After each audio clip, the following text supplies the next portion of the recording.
My ex-wife decided I was infertile, left me 13 wires ago, ran into me and said, "Still single, right? My son's a cute genius like my husband." Me, nice, here's my son. She trembled upon seeing my son because I stood there in the middle of the wedding reception surrounded by chatter and clinking glasses, feeling the weight of 13 years pressing down on me like a heavy coat I couldn't shake off. The music was loud, the kind of upbeat tune that made people sway without thinking, but all I could focus on was her, Olivia, my ex-wife, strutting toward me like she owned the place. She hadn't changed much, not really. Her hair was still that sharp blonde, cut just above her shoulders, and her eyes had that same glint, the one that used to make me feel small. I'd loved her once, loved her so deep it hurt, back when we were young and dumb and thought forever was a promise we could keep. But then the tests came, the doctor's visits, the endless waiting. And when we couldn't have kids, she turned on me. She'd sit across the table, her voice cold as ice, saying it was my fault that I'd let her down. One day she just packed her bags and left, spitting out words that cut deeper than any knife. "You're not a real man if you can't give me a family." That was it. 13 years ago she walked out, and I hadn't seen her since, until now. The wedding was for an old university buddy, someone we both knew back in the day, and I'd come expecting laughs and nostalgia, not this. She spotted me across the room and made a beeline, her heels clicking on the hardwood floor like she was marching into battle. I braced myself, hands stuffed in my pockets, trying to look calm even though my heart was pounding. She stopped a few feet away, smirking that smirk I used to dread, the one that said she'd already won. Well, she started, her voice dripping with that old condescension. "Still single, right? Figures. No one to tie you down, no responsibilities." She paused, flipping her hair like she was in some movie, then went on. "My life's different now. I've got Richard, successful, handsome, everything you weren't. And our son Caleb, he's a genius just like his dad. Top of his class, plays piano like a pro. You should see him." She laughed, a sharp little sound, and I just stood there letting her talk, letting her build her little tower of pride. I could have interrupted, could have said something to wipe that smug look off her face, but I didn't. I waited, watching her bask in what she thought was her big victory over me. She kept going, throwing out details about Caleb's grades, Richard's business deals, how perfect her world was now that she'd left me behind. I nodded along, keeping my face neutral, feeling the old anger bubble up but holding it back. Then, when she paused to catch her breath, I saw my chance. I turned slightly, just enough to glance over my shoulder, and raised a hand in a small gesture. "Nice," I said, keeping my voice steady. "Here's my son." The words hung in the air like a thunderclap, simple but heavy, and I watched her face change. Her smirk froze, then melted away like someone had flipped a switch. Her eyes darted past me, landing on Adrian standing a few feet behind, chatting with some cousins near the dessert table. He's 12 now, tall for his age, with my hazel eyes and a grin that's all his own. Olivia's mouth opened but nothing came out. Her hands, the ones she'd been waving around so confidently, started to shake just a little at first, then more as she took him in. I could see her mind racing, trying to make sense of it. This wasn't part of her script. She'd spent years telling herself and anyone who'd listened that I was the failure, the broken one, the reason we'd never had a family. And now here I was standing tall with a son she couldn't deny. "Adrian," I called, casual as anything, and he looked up, flashing that easy smile of his before walking over. He stopped beside me, hands in his pockets just like mine, and I put an arm around his shoulders. Olivia's eyes flicked between us, her breath catching like she'd forgotten how to breathe.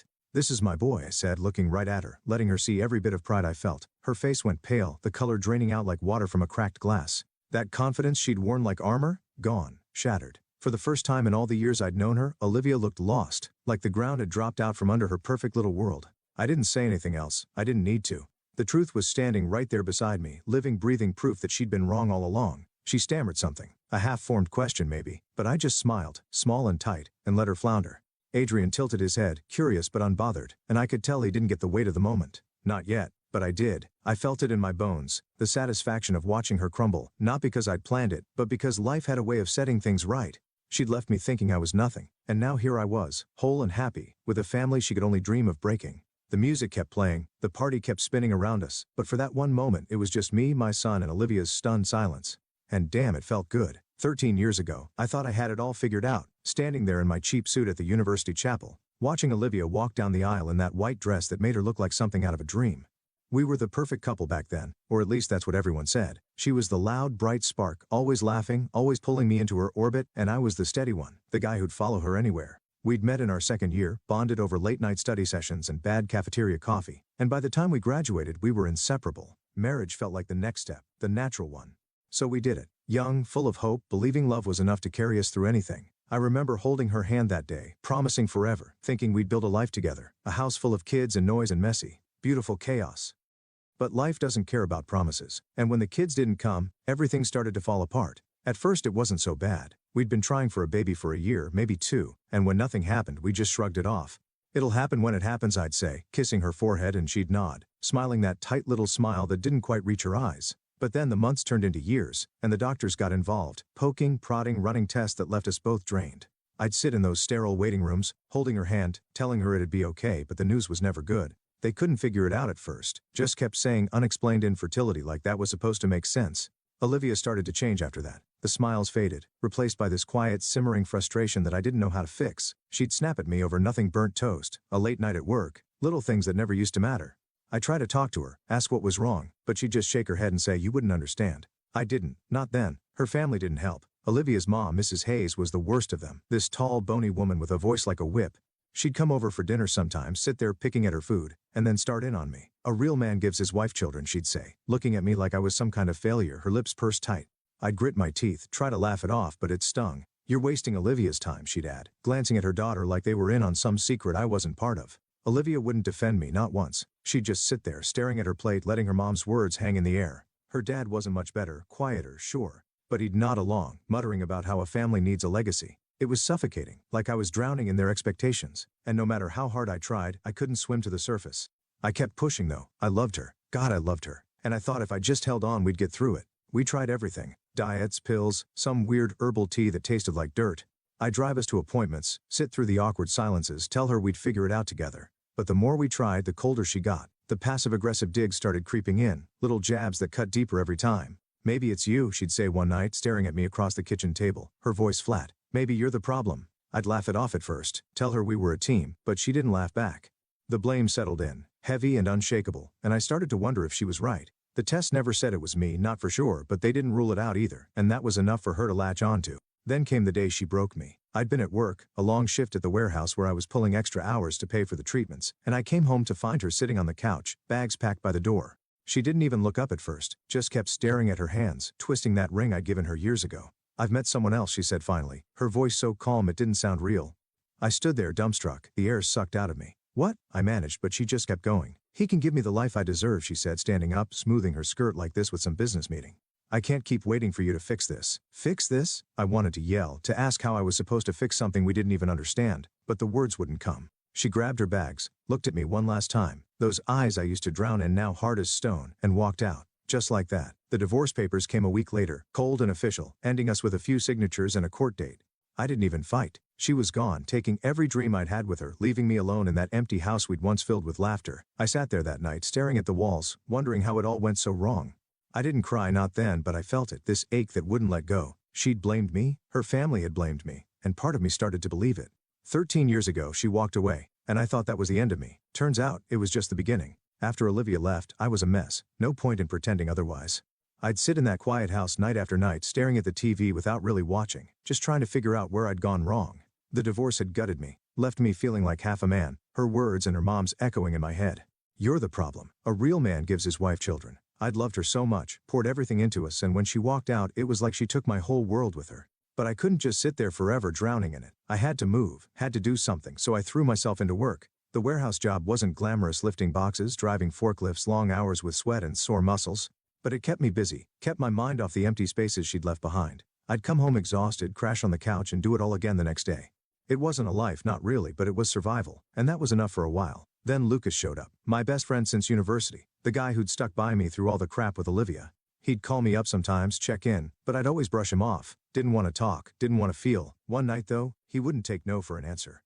"Get off your ass," he said, banging on my door like some kind of lunatic. "We're going out. You can't hide forever." I grumbled. Told him I wasn't in the mood, but Lucas is stubborn as hell. He just stood there, arms crossed, until I gave in. So I dragged myself off the couch, threw on a clean shirt, and followed him to this little bar downtown, all dim lights and sticky tables. I figured I'd have one beer, shut him up, and go home. But then I saw her, Sophia, sitting at the bar with a friend, laughing at something, her dark hair catching the light just right. She wasn't like Olivia, not even close. Where Olivia was loud and sharp, Sophia was warm, steady, the kind of person who made you feel like you mattered without even trying. I didn't talk to her that night, too nervous, too rusty, but Lucas noticed me staring and shoved me toward her a week later when we ran into her again at the same place. "Hi," I said, feeling like an idiot, my hands sweaty in my pockets. She smiled, this soft, easy smile, and said, "Hi back." We talked about nothing at first, just the weather, the beer, stupid stuff, but it felt good, natural. She was a teacher, loved books and kids, had this quiet way of pulling me out of my shell. I didn't tell her about Olivia, not then. Just said I'd been through a rough patch. She didn't push, didn't pry, just nodded like she got it, and that was that. We started seeing each other. Coffee dates, walks in the park, dinners at cheap little places where we'd split the bill. She never made me feel small, never threw her expectations at me like grenades. With Olivia, everything had been a test. Prove this, fix that. But Sophia just let me be me. 2 years in, I knew I wanted her forever. I proposed on a whim, no big plan. Just took her to our favorite spot by the river one evening, got down on one knee with a ring I'd saved up for, and asked. She laughed, tears in her eyes, and said yes, and I felt something click back into place, something I thought I'd lost for good. We got married in a small ceremony, just family and a few friends, nothing fancy, but it was perfect. I remember looking at her that day, thinking I'd finally found my footing again. Then came the shock. Barely a year into our marriage, Sophia sat me down one night, her hands fidgeting, a nervous smile on her face. "I'm pregnant," she said, and I just stared at her, my brain stuck like a broken record. Pregnant? Me? After all those years with Olivia, all those tests, all that blame, I'd half believed I couldn't have kids. "You sure?" I asked, my voice shaky, and she nodded, pulling out the little stick with the plus sign, laughing as I grabbed her and hugged her so tight I probably squeezed the air out of her. 9 months later, Adrian came, red-faced, screaming, perfect. I held him in the hospital, this tiny bundle with my eyes staring back at me, and it hit me like a truck. I wasn't infertile, never had been. All those years Olivia had pinned it on me, and I'd carried that weight. But here was proof, living, breathing proof, that it wasn't true. Adrian grew fast, stubborn and smart, always asking questions, always pushing boundaries. He'd build these crazy Lego towers, play tunes on this little keyboard we got him, and I'd watch him, amazed at how much of me I saw in him, my eyes, my grin, even my temper sometimes. Sophia would tease me, saying he got all the good stuff from me, and I'd laugh, feeling lighter than I had in years. It wasn't just about having a kid, it was realizing I didn't need Olivia's approval, didn't need her to tell me who I was. I'd built something real, something better, without her. Standing there in our messy living room, Adrian tugging at my leg, Sophia humming in the kitchen, I knew I had everything she'd said I couldn't. And that was enough, more than enough for me. Life had a way of moving on, and after Adrian came along, I stopped looking back. Olivia was just a shadow, a memory I'd tucked away in some dusty corner of my mind. I had Sophia, I had my boy, and work was steady enough to keep us comfortable. We'd settled into this little house with a backyard where Adrian could run wild, and I'd spend my evenings fixing up old furniture or tossing a ball with him until the sun went down. It wasn't perfect, money was tight sometimes, and I'd still get those late-night doubts about whether I was doing right by them. But it was mine, and I'd fought hard to build it. Olivia didn't cross my mind much anymore. She'd left, made her choice, and I'd made my peace with that. But life's got this funny habit of throwing curveballs when you least expect it, and I guess I should have known she'd pop up again someday. I'd hear bits and pieces about her through the grapevine, old friends from university, mutual acquaintances who'd drop her name in passing. She'd married some guy named Richard, a big-shot businessman with a fancy car and a fancier house. They had a son, Caleb, and from what I heard, Olivia had turned into one of those moms who live for the spotlight. She'd brag about her perfect little family at every chance, posting pictures online of Caleb's awards, Richard's latest deal, their vacations to places I couldn't even pronounce. I didn't follow her, didn't care to, but people talk, and word got back to me. "She's got it all now," they'd say, shaking their heads like I was some sad story she'd escaped. I'd just shrug, let her have her shiny life. I had my own, and it was real, not some polished picture for strangers to gawk at. But there were whispers too, quieter ones, the kind that slipped out over beers when tongues got loose. Richard worked long hours, they said, and Olivia wasn't as happy as she pretended. Caleb was smart, sure, but pushy, maybe too much like her, always needing to be the best. I'd listen, nod, and change the subject. Didn't matter to me if her world was cracking under the surface. She wasn't my problem anymore. I'd moved on, built something solid with Sophia and Adrian, and that was all I needed to know. Still, I couldn't help wondering sometimes, did she ever think about me? Did she ever wonder if she'd made the right call? Probably not. Olivia wasn't the type to second-guess herself.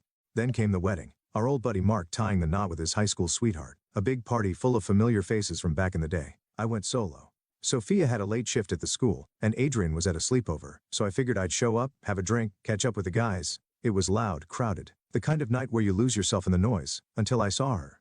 Olivia, standing there in a sleek black dress, holding a glass of wine like it was a prop, talking to some woman I didn't recognize. My stomach twisted just for a second, but I shook it off.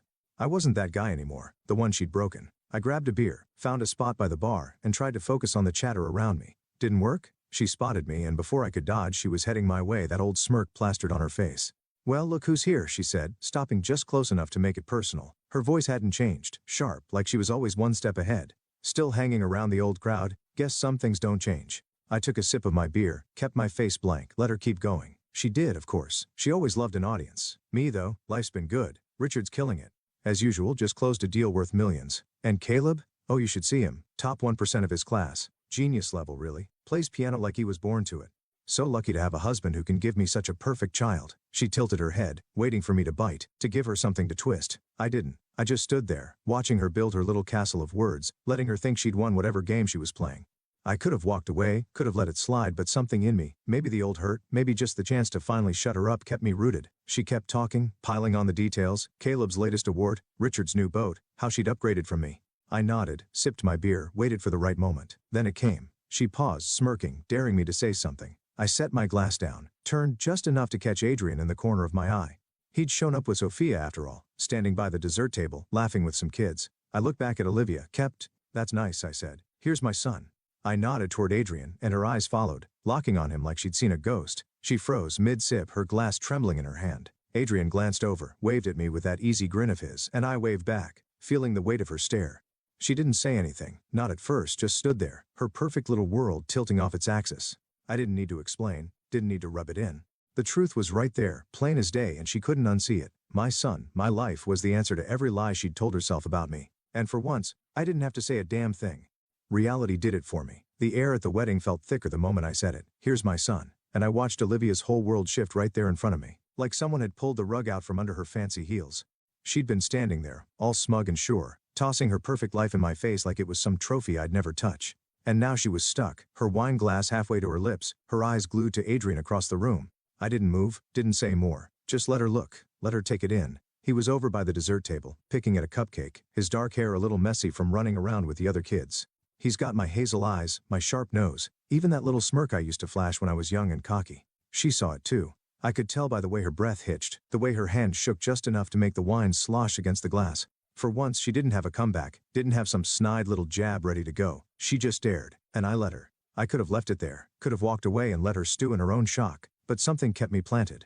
Maybe it was the years of her blaming me, the way she'd made me feel like less than nothing, or maybe it was just the chance to see her unravel for once. Adrian looked up then, caught my eye and waved with that big goofy grin of his. I waved back, casual as anything. And that's when she finally spoke. This is your son." Her voice was small, shaky, not the sharp, cutting tone I was used to. I turned to her, met her wide eyes and nodded slow. "Yeah," I said, keeping it simple. "This is Adrian, my boy." I didn't need to gloat, didn't have to. The truth was doing all the work for me. That's when Sophia walked over, her timing perfect like always. She'd slipped in late after her shift, found Adrian in the crowd, and now she came up beside me, her hand brushing my arm as she smiled at Olivia. "Hey," she said, all warm and easy, then looked down at Adrian, who'd wandered over with a cupcake still in his hand. She put a hand on his shoulder, gentle but proud, and added, "Yes, this is Adrian, our son." Her voice was steady, no venom in it, just fact, plain and simple. Olivia's face went white like she'd seen something impossible, and I could practically hear the gears grinding in her head. She'd spent 13 years telling herself I was the broken one, the reason we'd never had kids, the excuse she'd used to walk out and build her shiny new life. And now here I was, standing with my wife and my son, proving her wrong without even trying. Her hands trembled harder now, the wine glass tipping just enough that a drop spilled onto her dress. She didn't notice or didn't care. Her eyes flicked between me and Adrian, then to Sophia, like she was trying to solve some puzzle she'd never seen coming. "How?" she whispered, more to herself than me, but I heard it. I could have answered, could have laid it all out. How Sophia and I had a kid without even trying. How it wasn't me who'd failed back then, but I didn't. Let her figure it out. Let her sit with it. She swallowed hard, her throat working like she was choking on the words she couldn't find, and I saw it hit her. All those years, all that blame, all the time she'd told herself she'd traded up, it was crumbling right in front of her. Then Richard showed up, her husband, striding over with that stiff businessman walk of his, Caleb trailing behind him. He must have seen her standing there, looking like she'd been hit by a truck, because he frowned and said, "Olivia? Everything okay?" She didn't answer, just kept staring at Adrian, who was now smearing frosting on his sleeve, oblivious to the storm he'd kicked up. Richard followed her gaze, landed on me, then Adrian, and I saw his jaw tighten. He didn't know me, not really, but he knew enough from Olivia's stories, I bet. The useless ex she'd dumped for him. Caleb, though, piped up, his voice cutting through the tension. "Hey Dad, that's the kid from the violin thing, right?" He pointed at Adrian, all eager and clueless, and I almost laughed. Richard's frown deepened, but Olivia flinched like she'd been slapped. I couldn't help it. I chuckled, low and quiet, and Olivia's head snapped back to me. "What?" she said, sharper now, trying to claw back some control. I shrugged, still grinning. "Nothing, just funny is all. Adrian had won some big violin contest last month, got his name in the paper and everything. And I guess Caleb had been there too, watching my boy take the prize. Olivia didn't know. She couldn't have, not with how her mouth tightened like she'd bitten something sour. Richard put a hand on Caleb's shoulder, protective, and said, "Come on, let's go." His voice clipped, but Olivia didn't move. She just stood there, staring at me, at Adrian, at Sophia, like she was seeing ghosts. Caleb, though, he looked at Adrian again, his eyes narrowing a little, and I caught it. Admiration, sure, but jealousy too. My boy had something his didn't, and it showed. Olivia's perfect little genius wasn't the only star in the room anymore. She turned to Richard, then back to me, her voice barely above a whisper. You have a son. It wasn't a question this time, just a fact she couldn't dodge. I nodded again, slow and deliberate. Yeah, Olivia, I do. And that was it. The moment everything she'd built her life on shattered, right there in the middle of that noisy wedding, with my family standing strong beside me, and hers cracking at the seams. The wedding buzzed around us, laughter, music, the clatter of plates, but all I could focus on was Olivia standing there, her face pale, her eyes locked on Adrian like he was some kind of riddle she couldn't crack. I just dropped the bomb, my son, right there in front of her, and she was still reeling, her wine glass trembling in her hand, her perfect little world tilting sideways. Sophia stood beside me, her arm brushing mine, steady as always, and Adrian was next to her, licking frosting off his fingers, completely unaware of the chaos he'd just caused. Olivia's husband Richard had tried to pull her away, his voice tight with that, "Let's go," he'd barked, but she didn't budge. She couldn't. She was stuck, staring at my boy, and I could see the pieces falling into place in her head. The truth she'd spent years running from catching up to her all at once. Then Caleb broke the silence, his voice high and curious, cutting through the tension like a kid who didn't know better. "Dad, he's the boy from the violin competition," he said, tugging at Richard's sleeve, pointing at Adrian with this mix of awe and something sharper. Envy, maybe. I couldn't hold back the chuckle that slipped out low and rough because, oh, this was too good. Olivia's head jerked toward me, her eyes narrowing like she could still claw her way out of this. "What's so funny?" she snapped, her voice brittle, trying to grab back some of that old control she used to wield like a weapon. I shrugged, keeping it easy, letting her stew. "Just funny," I said, nodding toward Adrian. "You didn't know, did you?" She didn't answer, but her face said it all. Tight lips, a little crease between her brows, the kind of look she got when she was cornered. Adrian had made waves last month, won this big international violin contest, the kind where they put your picture in the paper and send you home with a trophy bigger than your head. I'd been there, front row, cheering him on, Sophia snapping pictures while he played like his little hands were born for it. Caleb must have been there too, I figured, probably in the crowd, watching my son take the stage and walk off with the win. And Olivia, the woman who'd spent years bragging about her genius son, had no idea she'd been outdone by the kid she never thought I could have. The irony was thick, and I let it hang there, watching her squirm. Richard shifted, his hand still on Caleb's shoulder, but his eyes were on Olivia now, hard and questioning. "What's he talking about?" he asked, his voice low, like he didn't want the whole room hearing. She didn't look at him, just kept staring at me, then Adrian, then back to me, her breath coming a little faster. I could see it, the way her mind was racing, trying to stitch together a story that'd save her pride. But there wasn't one. "He's good," I said, nodding at Adrian, who was now chatting with some kid about the cupcakes, oblivious to the mess he'd kicked up. "Won it fair and square. Made us proud." I kept my tone light, but the weight of it landed hard. She built Caleb up as the best, the brightest, and here was my boy, shining just as bright, maybe brighter. Olivia flinched just a little, but I caught it. Her fingers tightened around her glass, knuckles white, and she finally turned to Richard, her voice strained. "It's nothing," she said, but it sounded like a lie even to me. He didn't buy it. His jaw clenched, and he looked at me again, sizing me up like I was some threat he hadn't seen coming. Caleb piped up again, all eager. "He played better than me, Dad. I told you about him." Richard shushed him, sharp and quick, but the damage was done. Olivia's perfect son, the one she paraded around like proof of her perfect life, was standing there admitting my kid had beat him at something she'd staked her whole identity on.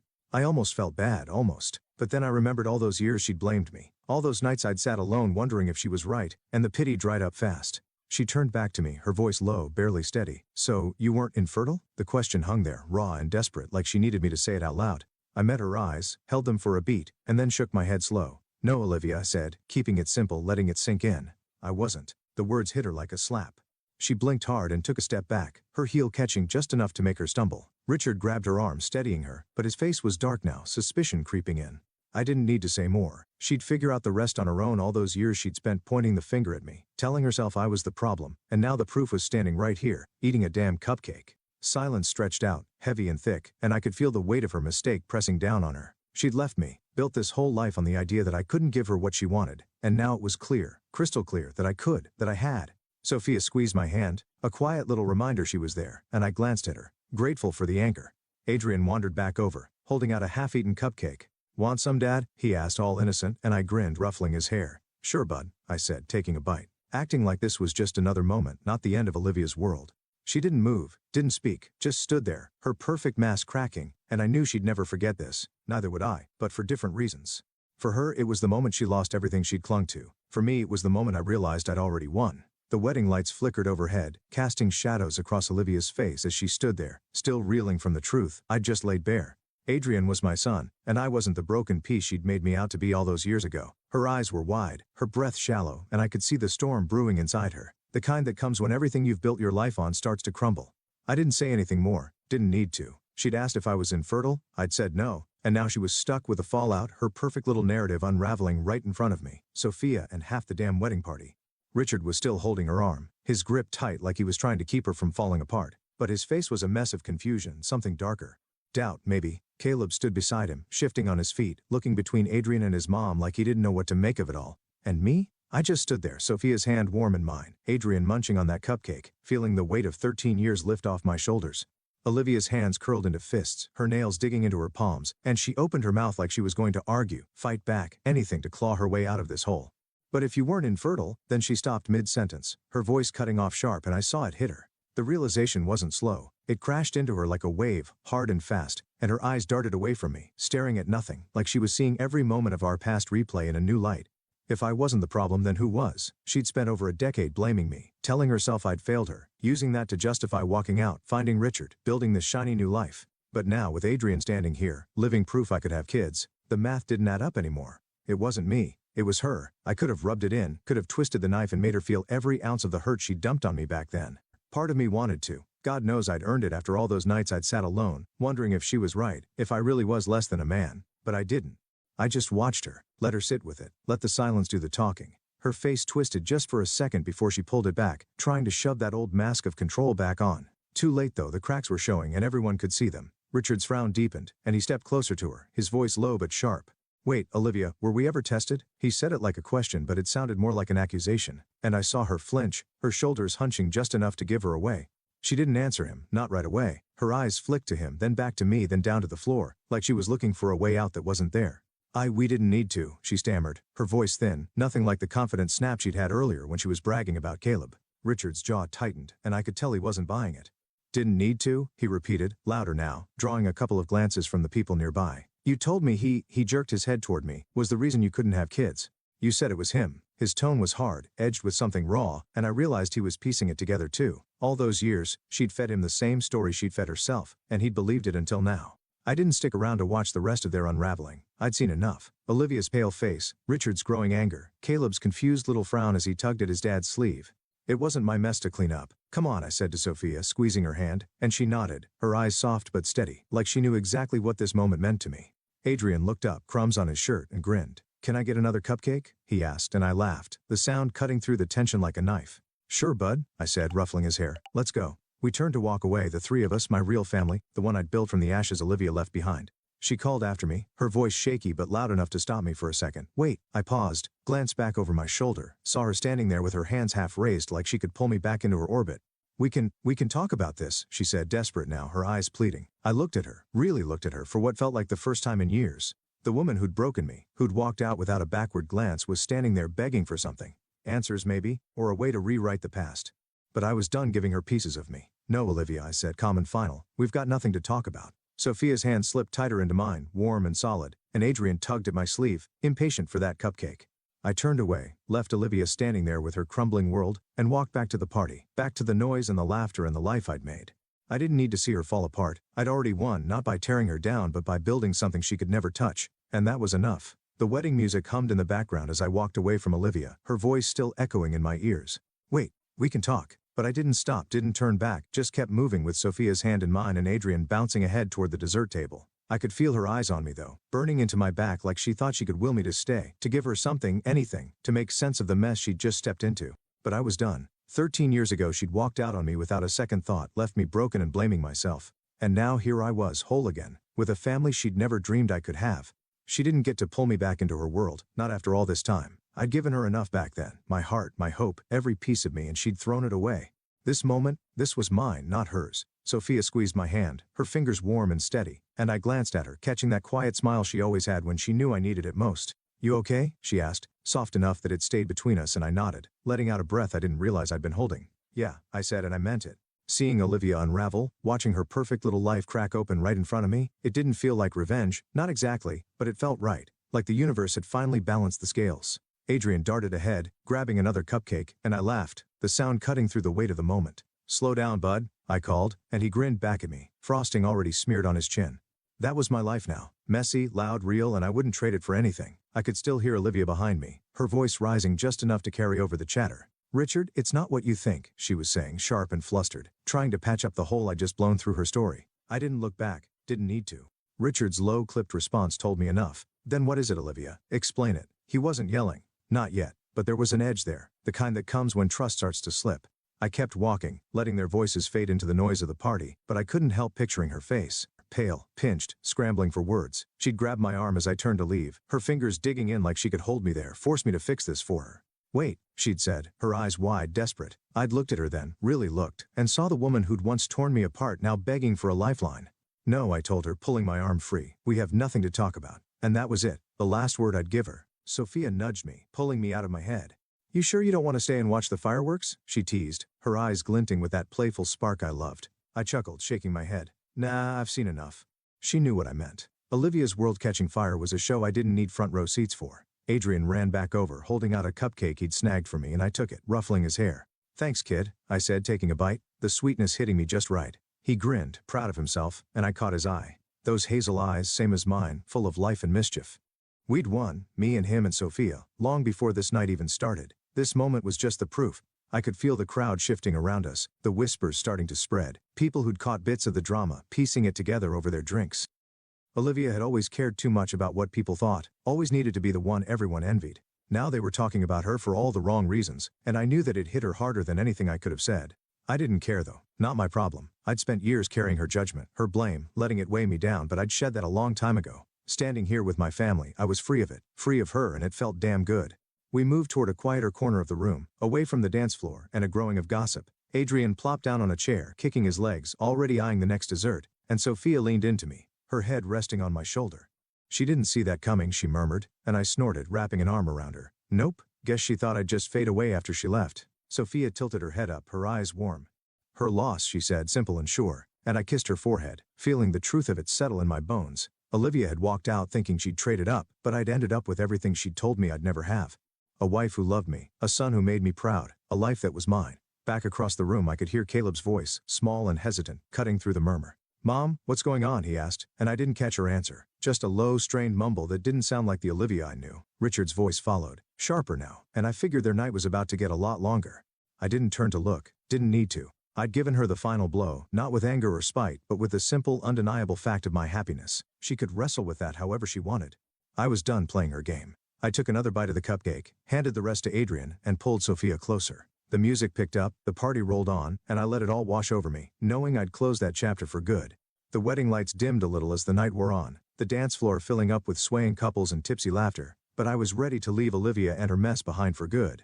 I'd said my piece, walked away with Sophia's hand in mine, Adrian trailing ahead with his cupcake-stained shirt, and I felt lighter than I had in years, like I'd finally shaken off the last of the weight she'd left on me 13 years ago.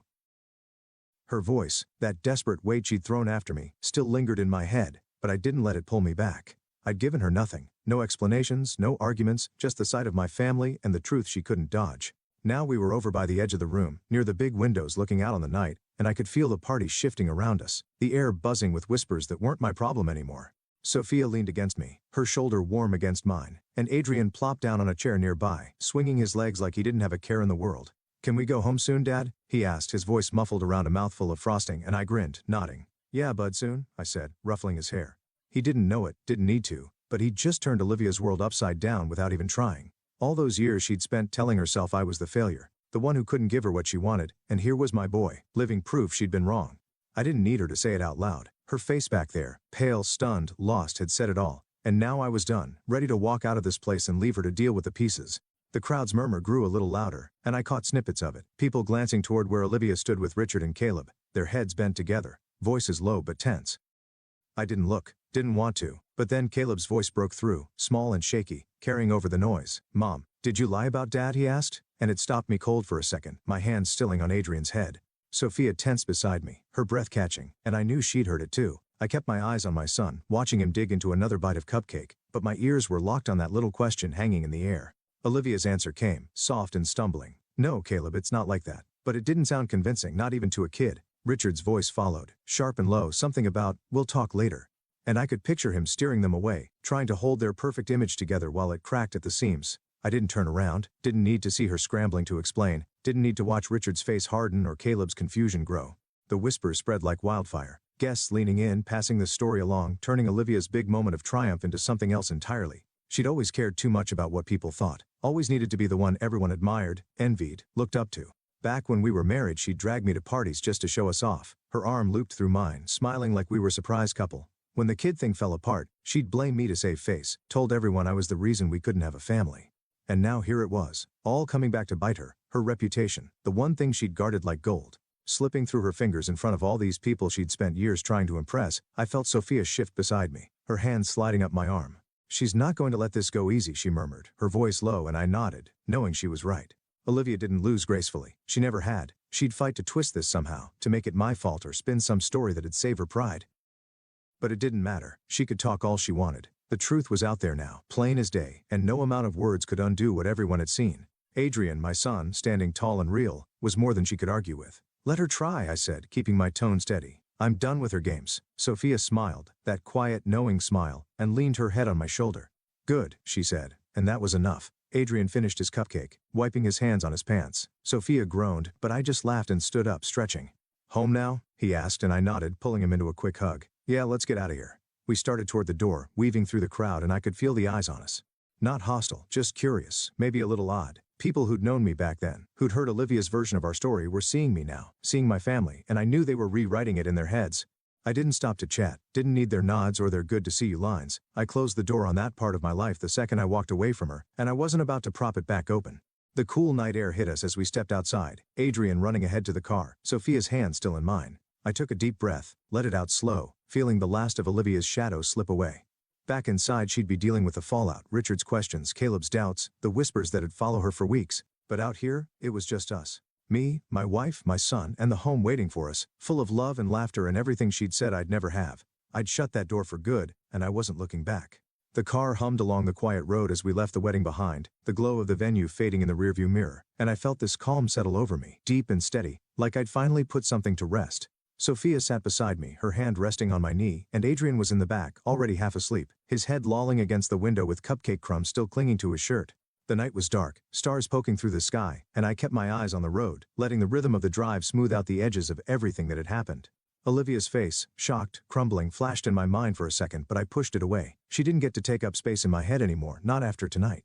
I'd walked away from her questions, her desperation, and now I was headed home with the only people who mattered. This was where I belonged, and I knew it down to my bones. We pulled into the driveway, the little house sitting there under the porch light, warm and welcoming, nothing fancy but ours. Adrian stirred as I cut the engine, mumbling something about wanting to stay up, and Sophia laughed, soft and easy. "Nice try, kiddo," she said, unbuckling her seatbelt. "Bedtime for you." He groaned, but there was a grin in it, and I climbed out, stretching my legs, feeling the cool night air against my skin. Inside, the place smelled like us, like the dinner we'd cooked last night, the faint hint of Sophia's lavender soap, the clutter of Adrian's toys scattered across the living room. I flicked on the lights, kicked off my shoes, and watched as Adrian shuffled toward the kitchen, still chasing one last snack. "No way," I called after him, chuckling. "You've had enough sugar to last a week." Sophia tossed her purse on the counter and started filling a glass with water, her movement smooth and familiar.